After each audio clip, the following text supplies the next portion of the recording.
大家好，今日係2025年嘅1月20日。前幾日咧就睇咗一則嘅新聞，新聞咧係嚟自咧《華爾街日報》嘅。睇完之後咧，我覺得相當之詫異咯。嗱，咁啊，《華爾街日報》咧佢個故事係咁建構嘅，佢就話咧習近平啊喺個中國嘅經濟高層會議裏邊質問一個問題，佢又提出嚟啦，佢就話哇，而家咧有啲嘅經濟報告就指出咧中國咧就陷入咗通縮。如果唔再解決呢個問題咧，就會咧對經濟咧造成影響啦。咁啊，事實上咧，彭博嘅報導咧調查咗有15位中國嘅經濟分析師嘅經濟數據，就係中國咧平均嘅物價指數咧喺2025年啊會係負0.2%嘅，10年前咧就係正3.4%。嗱，即係一年咧如果有3-4% 嘅通脹咧，呢個咧就係相當健康嘅通脹嚟嘅。咁但係咧，而家咧就會陷入咗負0.2咯，呢個可能係一個開端嚟嘅啫。隨住呢個嘅通縮咧，通常咧就會雪球咁滾下去嘅。咁啊，習近平咧喺個故事裏邊咧就問啦，通縮唔係好咩？啲嘢越嚟越平，咁理論上應該係好咗噶因為啲嘢平咗啊嘛。中國咧啲嘢近年咧又係不斷咁鬥價錢啦，譬如話西方有 Starbucks， 咁啊佢哋整個瑞幸咖啡，人哋係30-40蚊一杯，佢係10幾蚊一杯。中國咧就好強調性價比啦，越嚟越鬥平喎，所有行業咧都不斷咁鬥緊平。你哋整咧一個 Tesla 講緊咧就係以10萬美元計，話佢哋咧就整嗰啲小米電動車，咁啊就係20零萬人民幣就得噶咯，就係鬥價錢鬥平。咁當然啦，鬥價錢鬥平咧就好難免會犧牲質素嘅，因為鬥平你就要個工序時間要好短啦，而且咧用嘅料咧相對嚟講都要平啲，咁所以你可以鬥平嘅，但係你就難免會犧牲個質素啦。譬如話 Starbucks 嘅咖啡豆，咁咧就會有驗證啦，而且咧強調公平貿易嘅咖啡，或者係嗰啲紙杯啊嗰啲咧都要係有嚴格嘅歐盟嘅標準。咁但係咧，如果嚟到中國瑞幸咖啡或者其他嘅本土咖啡品牌要賣10幾蚊一杯咧，佢就冇可能用公平咖啡豆啦。咁當然有啲人係唔介意係咪公平咖啡，呢個唔重要但係個紙杯膠杯係咪一個合乎環保標準嘅咧？咁呢啲咧亦都要考慮衛生標準啦。咁當然有中國嘅衛生標準同埋西方嘅衛生標準，咁達到邊一個要求咧？咁呢啲又要考慮啲咖啡豆有冇人工加添咧？會唔會係保鮮期即係為咗要保鮮期長，落咗其他嘅加工物料咧？呢啲都要考慮嘅。咁所以咧喺鬥平嘅社會底下咧，就難免咧喺質素上邊咧係有所取捨嘅。咁電動車又係，人哋研發一部電動車賣出街要10萬美元或以上，咁咧就係為咗長年嘅成本啦，長年嘅科研嘅投入啦。咁但係如果你可以買一架20萬嘅電動車，咁你投入個科研嘅資金個測試各方面咧，係咪會有所取捨咧？咁所以咧鬥平，而家中國就陷入咗一個鬥平嘅社會。咁呢個係同中國咧改革開放以嚟一直係做加工廠、代工廠咧係有關嘅，就重視控制生產成本，唔係重視咧嗰個安全質素健康衛生標準。但係呢個唔係今日想講嘅重點。今日咧習近平咧就個故事裏邊嗱，首先我不論真假先，我要講個故事背後嘅原理。假如個故事係真嘅，習近平佢指出或者其他人指出啲嘢越嚟越平，唔係會更好咩？其實呢個咧喺中國歷史上咧係有經驗嘅。因為咧我咧就係有一本新書，呢本新書咧我歷20年而寫噶啦，其實係將我20年研究中國經濟史，由2002年我第一篇論文開始，就去到而家2025年啦，23年、22年、23年所寫嘅咧就係匯聚成為一本大概30零萬字嘅書。咁啊希望爭取今年年中就交出版啦，又已經交咗出版社噶啦。咁啊希望爭取，咁裏邊咧有幾個 chapter， 3-4個 chapter， 其實就專門討論呢個問題，即係假設習近平佢認為啲嘢越嚟越平咧，個社會就代表好啦。咁其實歷史上咧，喺中國2000年嘅歷史上咧，都有呢一種想法嘅。喺中國最偉大嘅時代，譬如話康雍乾盛世，或者唐代貞觀之治、開元之治，都係咧啲嘢越嚟越平，係通縮嘅。中國古代咧就係通縮繁榮啊，越通縮咧物阜民豐。越通縮咧，即係代表咧生產嘅糧食越嚟越多，啲嘢先會平啊！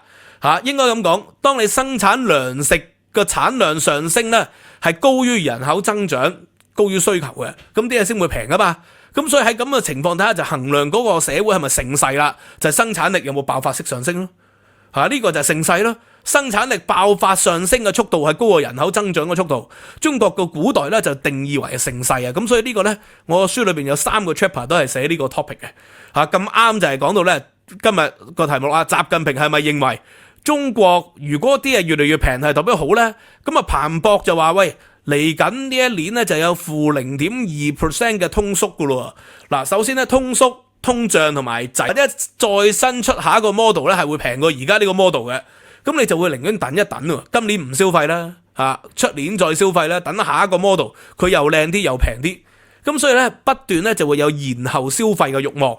因為當啲嘢通縮就會預期佢哋嘅價格會向下啊嘛，然後你就會延後咗你嘅消費，減少消費添啊，甚至乎係當你延後咗，其實等於你減少咗消費，咁你當減少消費咧，啲鋪頭咪生意越嚟越差咯，佢就要繼續鬥平鬥賤去賣去清貨。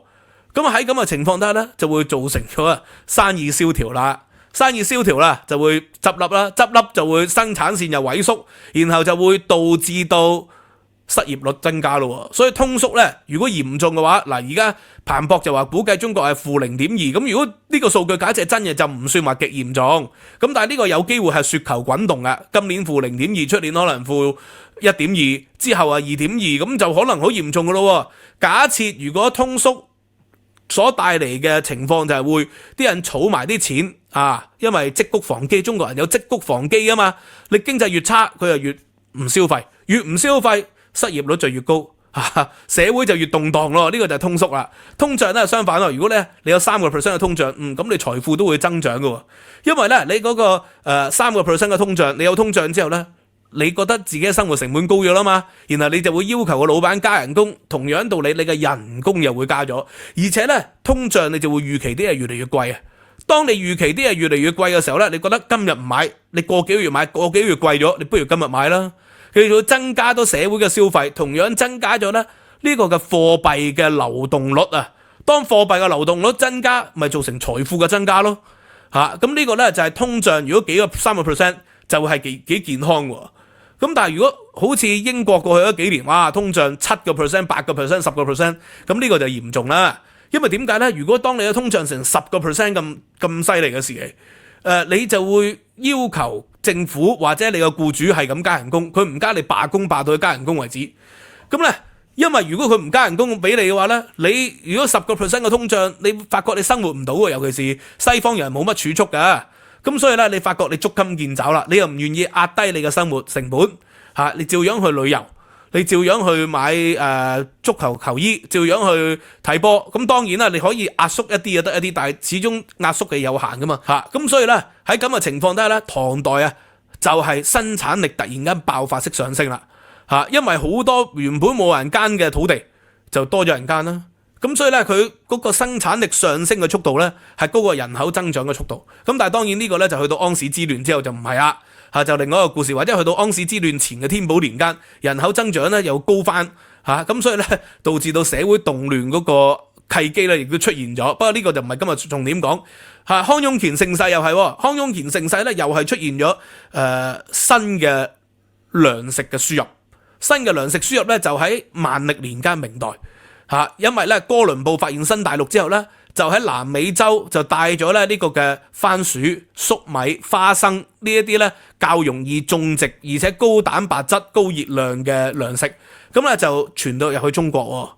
經哥倫布之後咧，麥哲倫嘅環球航行，西班牙、葡萄牙人、荷蘭人將呢啲種子帶咗嚟東方，結果喺清朝咧就係咁種係人都種番薯、粟米、花生。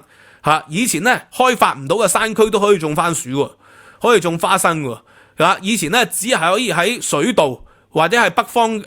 種小麥嘅地方種到，但係唔係，清朝就可以喺山上邊、喺梯田喺各方面咧都可以種到，咁所以咧變成咗咧喺康雍乾，尤其是乾隆中前期咁呢100年裏邊咧就係突然間爆發式上升咯，爆發式上升就係生產嘅幅度嘅進步係極高。而人口增長咧佢都係隨之而嚟嘅。但係佢喺乾隆以前咧個人口增長咧仲未夠生產糧食嘅增長咁犀利，咁所以出現咗所謂康雍乾盛世咯。咁但係古代係得啊嘛，因為古代係一個相對自給自足嘅社會，但係都困難嘅。頭先講過啦，你以為係得嘅啫，其實啲農民咧種嘢多咗，生產力高咗，嘅田大咗，但係咧佢同樣咧就要賣更多嘅糧食出去交人口稅，或者係改善自己嘅生活，起碼要食啲肉啊，要買農具啊，除非當然盡量可以自己做就做啦，肉就自己散養啲雞啊，散養啲豬啊算啦，咁但係交稅就冇噶嘛。咁所以農民咧都係辛苦嘅，所以咧隨住個盛世越強，啲人嘅生活質素咧就慢慢咧係會下降嘅。呢個古代個情況就係咁樣嘅。盛世初年因為戰亂呢個嘅民境之治或者貞觀之治戰亂，好多土地冇人耕，佢哋佔有土地，佢哋生活咪改善咗咯。咁但係隨住佔有土地，啲人就不斷生完之後咧，佢就發覺咧嗰個稅又貴咗。各方面咧個生活成本高咗，佢哋嘅生活質素係下降嘅，所以康雍乾隆嘅時期就開始不斷有戰亂啦，什麼天理教啊、白蓮教啊，就開始喺個時候咧就起義咯，去到嘉慶嘅時候咧就此起彼落噶咯，天地會啊、洪門啊，咁各方面都係咁樣。咁呢個中國歷史上嘅故事不斷咁發展嘅，咁所以喺而家呢一刻，中國係咪陷入通縮？或者如果陷入通縮，有啲人又話通縮有咩唔好啊？難道大家唔係喜歡更便宜嘅價格咩？顯然易見，因為現代係商業社會，如果一啲嘢越嚟越平，就會輕易地造成咗經濟嘅萎縮同埋失業，呢個第一點。第二點咧就係如果啲嘢越嚟越平，通縮嘅話咧，如果啲嘢越嚟越平嘅話咧，延後消費當你延後消費嘅時期咧，社會會更加蕭條除咗失業率高之外咧，咁啲人咧對個前景咧會係悲觀咗。當你對前景嘅悲觀咗咧，你嘅資產啊，你各方面都會因此而下跌嘅。個社會個怨氣亦都會咧加深咁所以呢一點咧就係一個考慮啦。咁當然啦，啲嘢越嚟越平。中國咧其中一點咧就係以前咧嚟中國大量購買嘅人，咁都係一啲有消費力嘅國家。但係近年咧有啲有消費力嘅國家就盡量減少一啲去中國度買嘢，都冇辦法唔依賴中國嘅，一定要依賴中國嘅，始終係世界工廠。但係就分散咗投資去咗印度啊，去咗越南啊，去咗土耳其而家咧中國主要咧個客戶要開拓嘅就係一帶一路，而一帶一路嗰啲兄弟咧，佢哋消費唔到高價錢嘅嘢，佢只能夠消費啲低價錢嘅嘢啊嘛。咁所以喺呢個情況底下咧，就會更加容易咧導致到通縮嘅咯。咁如果通縮又加上特朗普嘅貿易戰加關稅，咁可能咧就會造成咗雪球嘅滾動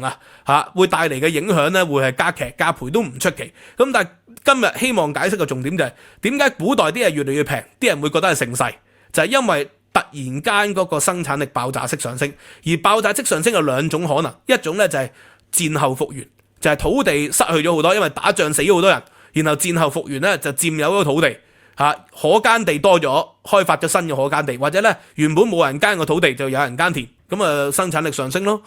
第二種就係咧外來糧食嘅傳入，清朝就係一種啦，宋代當然其實係另外一種啦。宋代咧就有越南嘅占城稻入咗嚟。占城稻咧可以做到1年2造或者更多嘅稻米以往咧中國嘅稻米咧就係1年1造嘅啫，占城稻1年2造，所以北宋嘅亦係第3個盛世，